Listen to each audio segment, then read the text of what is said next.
प्रिय विद्यार्थियों, आज हम लेंगे एक नया अध्याय दोहरा बीमा एवं पुनर्बीमा। मैं आपको बता दूं, जहां तक प्रश्न है उसकी दृष्टि से यह बहुत ही महत्वपूर्ण जो एस्पेक्ट है बीमा का। पुनर्बीमा, दोहरा बीमा, इनमें प्रश्न अवश्य आपको मिलेगा, चाहे छोटा चाहे बड़ा।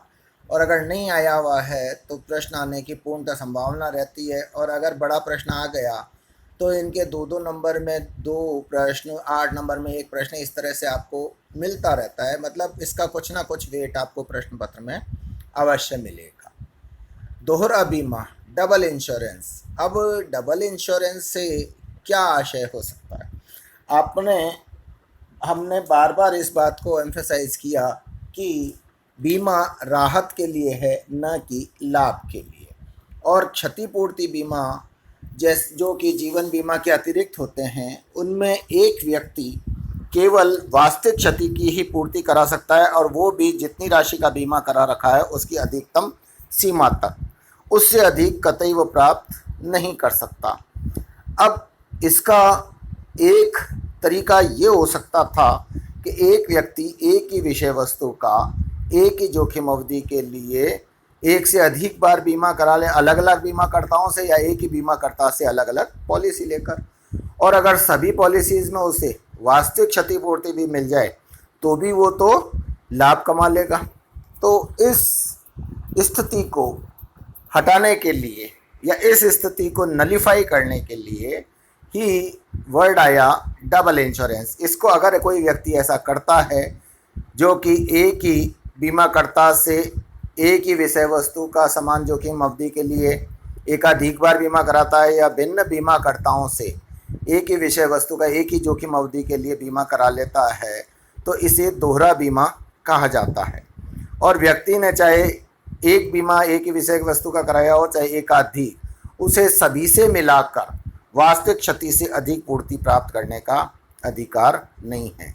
तो जब कोई व्यक्ति एक से अधिक एक ही विषय वस्तु और जोखिम अवधि का बीमा पत्र लेता है तो इसे दोहरा बीमा कहते हैं। अब दूसरी टर्म है पुनर्बीमा, री इंश्योरेंस, यानी पुनः जिस चीज़ का इंश्योरेंस हो चुका है उसका इंश्योरेंस करवाना। पुनर्बीमा जो है वह ओरिजिनली नहीं होता। पुनर्बीमा एक बीमा करता जिसने कि अपनी क्षमता से अधिक का बीमा कर लिया है, या जो कि अपने जोखिम को सीमित रखना चाहता है, वह जितनी राशि का उसने जो बीमा अपने द्वारा किया गया है उसमें जितना जोखिम स्वयं के पास रखना चाहता है उसको छोड़कर आधिक्य का वह अन्य बीमा कर्ता से पुनर्बीमा करा लेता है, या अन्य बीमा कर्ता से बीमा करा लेता है।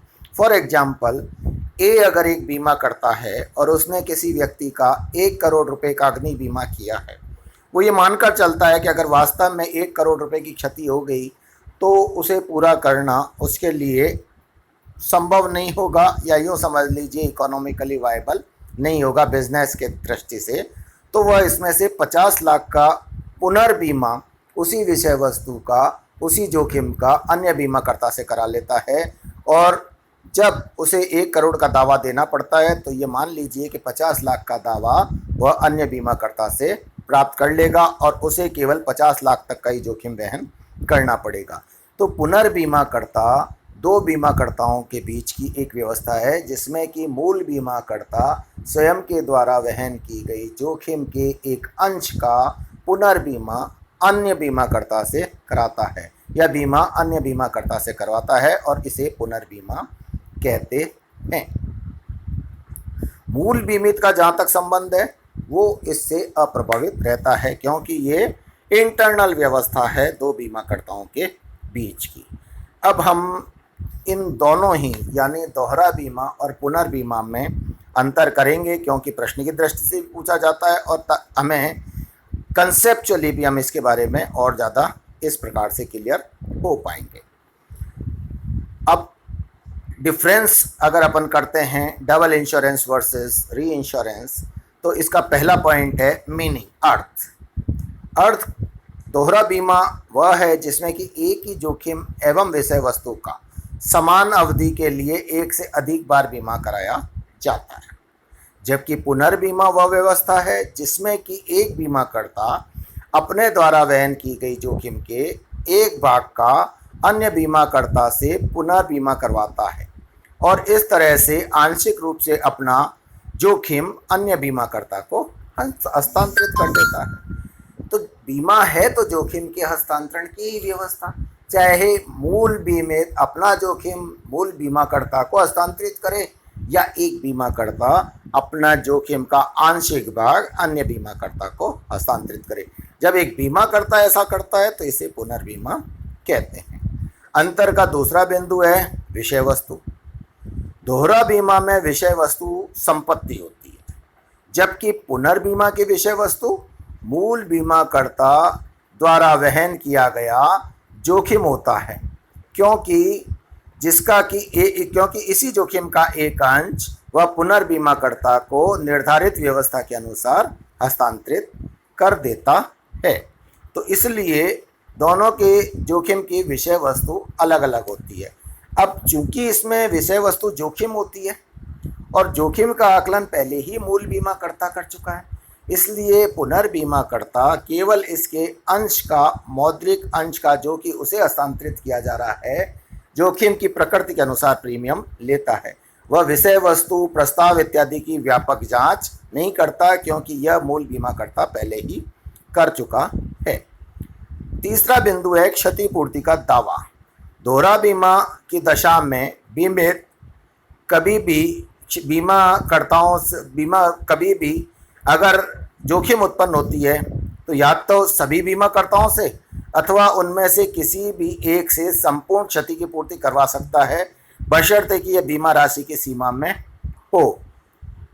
जबकि पुनर्बीमा की स्थिति में बीमित संपूर्ण तथा पूरा बीमा मूल बीमाकर्ता से ही मांगेगा और मूल बीमाकर्ता ही उसे संपूर्ण क्षतिपूर्ति करेगा अगर यह बीमा राशि की सीमा में है। मूल बीमाकर्ता इस जोखिम का जितना अंश उसने पुनर्बीमाकर्ता को हस्तांतरित कर दिया था, उस अंश के लिए पुनर्बीमाकर्ता के पास दावा करके उससे यह राशि प्राप्त करेगा। अतः मूल बीमित को इस बात का पता भी नहीं रहेगा कि बीमाकर्ता ने आंतरिक व्यवस्था क्या की, उसे तो पूरी क्षतिपूर्ति मूल बीमाकर्ता से मिल जाएगी।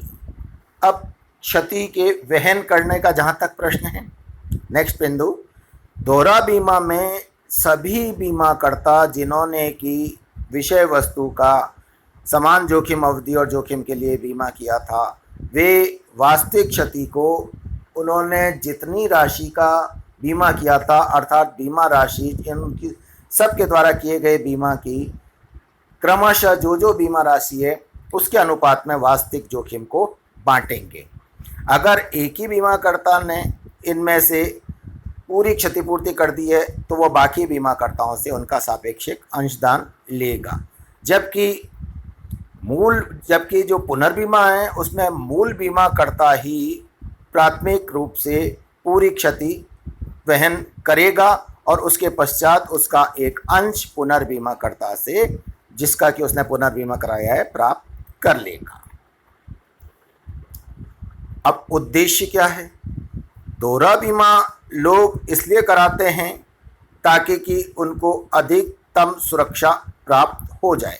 कई बार आप जब एक विषय वस्तु का ऐसा एक जोखिम अवधि के लिए बीमा कराते हैं, उसके बाद में सपोज करो आपका गोडाउन है, आपने 5 लाख का अग्नि बीमा कराया, लेकिन आपके गोडाउन में माल आता चलता और आपको ये लगता है कि यार अगर अग्नि से संपूर्ण क्षति हो गई तो आपको वास्तविक क्षतिपूर्ति नहीं हो पाएगी, तो क्रमशः आप उसी गोडाउन में रखे माल का आगे से आगे और बीमा कराते हैं ताकि मैक्सिमम कवरेज आपका सुनिश्चित हो जाए।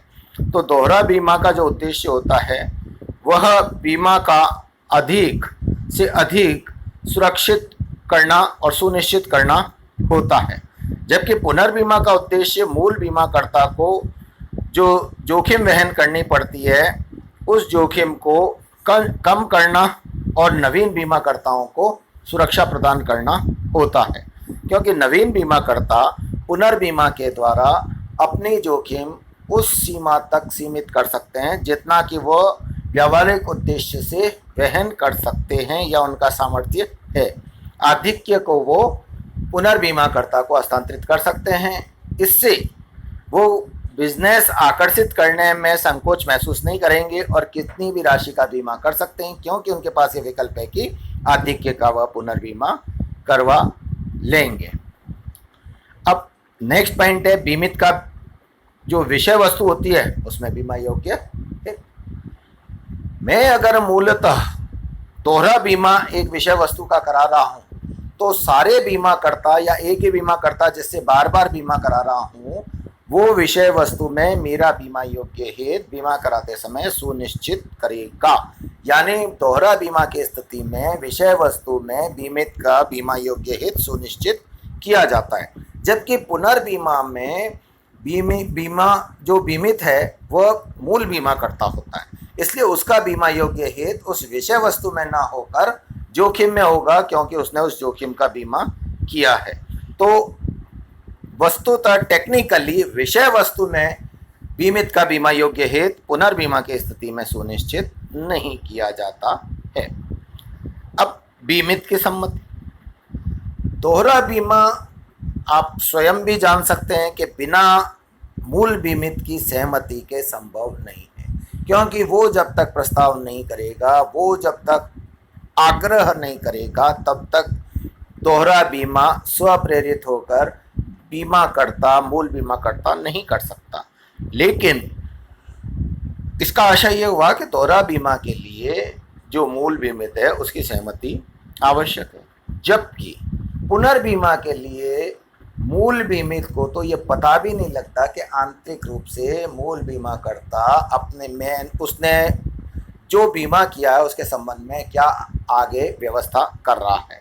इसलिए पुनर्बीमा के लिए मूल बीमित की सहमति लेना कतई आवश्यक नहीं है, क्योंकि वैसे भी देखा जाए तो इसमें तो जो मूल बीमा करता है वह अपने व्यवसाय का एक अंश सही मायने में खो रहा है, बल्कि पुनर्बीमाकर्ता को तैयार व्यवसाय दे रहा है। तो इसलिए मूल बीमित का चूंकि इससे कोई लेना देना भी नहीं है, इसलिए पुनर्बीमा की स्थिति में मूल बीमित का इससे कोई लेना देना नहीं है, इसलिए पुनर्बीमा की स्थिति में मूल बीमित की सहमति प्राप्त करना कतई आवश्यक नहीं है। बीमित से संबंध, दोहरा बीमा में बीमाकर्ताओं का बीमित से प्रत्यक्ष संपर्क होता है, जबकि मूल बीमाकर्ता का ही जो पूर्ण दायित्व होता है। इस कारण से दोहरा बीमा में जो बीमाकर्ता होते हैं उनका मूल बीमित से प्रत्यक्ष संपर्क होगा, क्योंकि बीमा राशि के लिए जो मूल बीमित होगा वह किसी भी बीमाकर्ता से दावा प्रस्तुत करके क्षतिपूर्ति करा सकता है मूल बीमा राशि की अधिकतम सीमा तक। लेकिन पुनर्बीमाकर्ता का केवल मूल बीमाकर्ता से संबंध होता है, मूल बीमित से पुनर्बीमा में कोई संबंध पुनर्बीमाकर्ता का नहीं होता। विषय वस्तु की जांच, हम इसको पहले भी डिस्कस कर चुके हैं, यद्यपि विषय वस्तु की जांच दोहरा बीमा में प्रत्येक बीमाकर्ता या समान बीमाकर्ता प्रत्येक स्थिति में, जबकि उसी विषय वस्तु का एक और बीमा पत्र लिया जाता है, करेगा। लेकिन पुनर्बीमाकर्ता मूल बीमाकर्ता जब भी उसके जोखिम का एक अंश पुनर्बीमाकर्ता को ट्रांसफर करता है तो वो विषय वस्तु की दोबारा जांच प्रायः नहीं करता। Okay, thank you.